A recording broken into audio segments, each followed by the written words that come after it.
र साथीहरु यो डुर चाहिँ धमिराले सकेछ। यसले गर्दा चाहिँ यो अलिक विक नै छ यो कोलोनी। यसलाई म आज शिफ्ट गर्न जानेछु। मौरी स्ट्रङ नै छ तर डुर एकदमै सानो भएकोले गर्दाखेरि यसलाई म आज शिफ्ट गरिदिन्छु। यसको लागि मैले बक्स रेडी पारेको छु। मेरो 8 फ्रेमको बक्स हो। यसमा आज त्यो मौरी हाल्नेछु। यसमा क्वीन गेट लगाएर मैले रेडी गरेको छु। र यो आउटर कभर, इनर कभर र डोरी पनि म प्लास्टिकै युज गर्छु। यो स्मोकर पनि रेडी छ।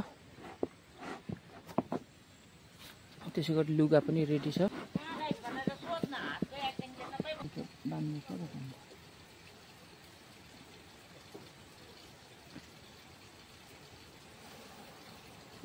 덥잖아.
सोचेको हेरौँ लाग्छ कि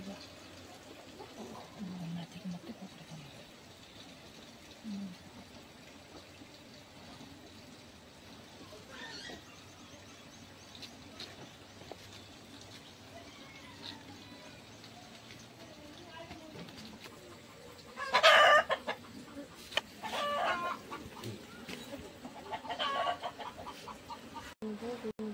र यसरी नै यो मैले अहिले शिफ्ट गरिसकेँ। चाका पनि 3टा मात्रै रहेछ। कम्ती बच्चा भएको रहेछ। र मेरो पुरानो डोर चाहिँ धमिराले सखा पारेको रहेछ। अब यिनीहरूलाई चाकामा चढ्यो भने त यिनीहरू भइगयो।